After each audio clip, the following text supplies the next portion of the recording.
diet ya biasalah kayak itu sayur, buah, yogurt, telur. Halo sobat sehat, makasih ya udah klik video ini. Apa kabar nih kalian?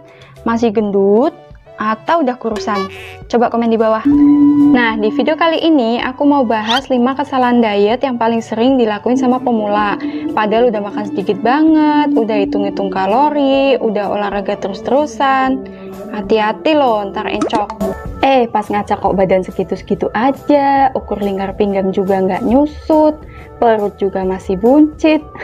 Terus pas nimbang, itu angka timbangan masih juling aja di sebelah kiri, nggak mau geser gitu. Coba komen di bawah, kalian pernah ngalamin hal ini nggak? Ya udah yuk, langsung aja kita ke videonya. Tonton sampai habis ya.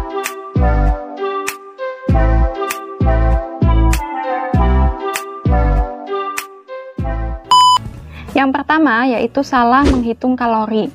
Bukan menghitung hari ya. Ini adalah kesalahan yang paling sering dan paling banyak dilakuin sama diet pemula, termasuk aku juga dulu. Kebanyakan orang itu dia ngerasanya udah defisit kalori, padahal sih enggak. Karena ngitung kalori itu gampang-gampang susah ya, apalagi kalau manual. Makanya aku saranin kalian buat ngitung kalori pakai aplikasi Fat Secret. Videonya juga udah pernah aku buat ya. Kalian yang belum nonton, ini linknya aku taruh sini, nanti kalian bisa nonton setelah video ini, oke? Ngitung kalori itu ribetnya cuman pas awal-awal aja sob. Seminggu 2 minggu ntar juga kalian udah pinter, udah apal di luar kepala. Hah? Di luar kepala? Lupa dong. Nah, kalau udah pinter begitu, tanpa kalian nimbang makanan, kalian itu udah tahu perkiraannya. Berapa sih nih kalorinya kira-kira? Jadi sakti nih matanya, kayak Byakuganya Hinata. Ciu. Kok jadi ngomongin Naruto sih?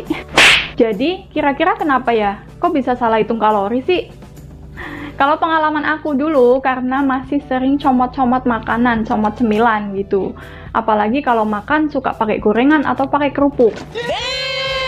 Terus masih sering juga nambahin gula ke makanan atau minuman tertentu. Atau masih sering makan makanan yang digoreng dengan metode deep frying. Atau yang digoreng dengan metode berendam itu loh sob, yang sampai tenggelam. Padahal sih sepele. Tapi karena hal-hal sepele tadi itu bisa bikin kalori harian kalian membengkak sob. Padahal sih katanya makanan ringan ya, tapi kalorinya itu belum tentu ringan. Balon kali ringan. Dan biasanya kalian itu nyepelein. Cuman gorengan sebiji ini aja nggak akan ngaruh. Ya nggak ngaruh kalau makannya cuman hari itu aja. Kalau setiap hari, ya sama aja bohong. Makanya mulai sekarang coba deh perhatiin hal-hal sepele tadi ya sob ya. Kesalahan yang kedua yaitu salah pilih cemilan. Salah pilih cemilan juga bisa bikin diet kalian gagal sob. Tapi kalau nggak ngemil sama sekali juga nggak bagus. Karena sebenarnya ngemil kalau caranya bener itu malah bisa menunjang diet kalian sob. Karena ngemil saat diet itu bertujuan buat mengendalikan rasa lapar. Diet sih diet, tapi jangan sampai bikin badan kalian kelaparan sob. Karena bisa bikin metabolisme turun. Terus gimana caranya nih ngemil yang bisa menunjang program diet kita? Udah aku bahas di video yang ini ya. Tapi ini aku jelasin sedikit ya sob biar ada gambaran. Ya intinya jangan pilih cemilan yang tinggi kalori, kayak keripik, kerupuk, cake, gorengan, dan lain-lain udah sering aku bahas ya.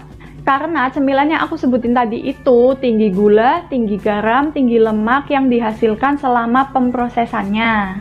Nah, cemilan yang disarankan buat diet ya biasalah, kayak itu sayur, buah, yogurt, telur, atau snack bar khusus diet gitu ya. Kesalahan yang ketiga yaitu fokus angka timbangan. Nah, ini nih, angka timbangan itu menunjukkan berat seluruh tubuh kita. Nggak cuman berat lemak aja sob, tapi ada berat organ, berat air, tulang, otot, sisa makanan dalam perut, dan juga pup. Jadi, kalau pas nimbang tapi berat badan nggak turun, itu jangan baper. Bisa aja lemak kalian turun, terus ditambah otot kalian tuh naik. Makanya aku kan pernah bilang buat melihat progres diet kalian, ukur juga nih lingkar tubuh kalian biar lebih afdol sob. Oke? Oke. Kalau lingkar tubuh berkurang ya malah bagus. Gak masalah itu angka timbangan gak turun. Yang penting badan kan makin.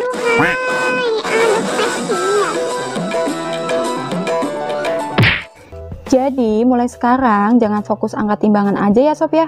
karena bisa bikin baper. Ntar kalian gak semangat lagi dietnya. Padahal sebelumnya kan ada progres, tapi gara-gara kalian fokus angkat timbangan dan pas nimbang itu nggak turun, kalian jadi ngerasa gagal. Jadi nggak mau dilanjutin deh dietnya. Gagal maning son, gagal maning. Kesalahan yang keempat yaitu defisit kalori ekstrim. Nih, paling sering juga dilakuin defisit kalorinya ekstrim, lebay, makanya sedikit banget biar berat badan cepet turun. Ya emang cepet turun, cepet banget malah. Itu kalau dilihat grafiknya itu kayak perosotan, terjun bebas. Tapi apa kalian yakin semuanya yang turun itu lemak? Kalian salah besar sob. Defisit kalori ekstrim bikin turun massa otot, massa air, dan juga bikin kacau metabolisme tubuh. Jadi jangan bangga kalau kalian lagi diet dan turunnya itu cepet banget. Karena sebenarnya yang turun di awal-awal diet itu massa air sama massa otot. Lemaknya itu paling ya ampun sedikit banget sob. Jadi buat kalian yang masih diet model begini, segeralah bertaubat. Kembalilah ke jalan yang benar. Ki, tak tuduh jalan nih. Metu kono, belok kiri, lurus wae. Oke? Diet yang ekstrim kayak gini jelas gak akan bertahan lama.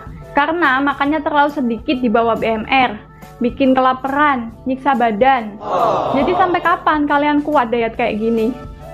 Paling juga 3 hari udah nyerah. Makanya aku kan selalu bilang, diet lah yang bisa kalian jalani dalam jangka waktu yang panjang, yang bisa dijadiin new lifestyle buat kalian. Yang bahkan kalian itu nggak ngerasa kalau kalian tuh lagi diet, saking enjoynya, saking slownya dietnya, saking nyamannya. Kesalahan yang kelima yaitu kurangnya istirahat. Padahal udah defisit kalori, udah rutin olahraga, tapi kalau masih suka begadang ya sama aja bohong. Yang ada malah tambah gendut sob. Loh, kok bisa sih? Ya karena jam tidur yang ideal buat orang dewasa itu antara 7-9 jam per malam. Ini udah sering aku bilang ya. Nah, ada nih penelitian yang menyebutkan kalau orang yang tidurnya kurang dari 7 jam itu persentase lemak tubuhnya naik sebanyak 124%. Bayangin, 124%. Wow banget. Sedangkan kalau kelebihan tidur, ya artinya lebih dari 9 jam ya, itu persentase lemak tubuhnya naik sebanyak 71%. Sama-sama naik ya. Jadi kurang tidur salah, kelebihan tidur juga salah. Karena badan kita kan capek ya, butuh recovery, biar besok pas bangun pagi itu bisa seger lagi, harum mewangi sepanjang hari.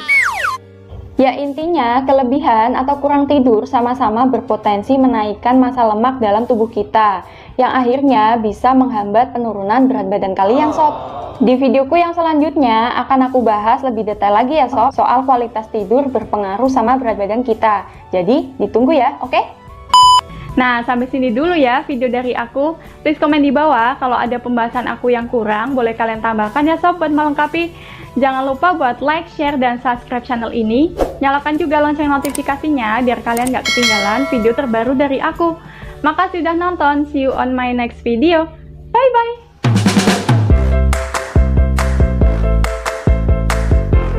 Ya biasalah, itu kayak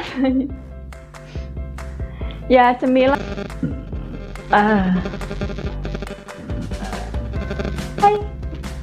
mana ini?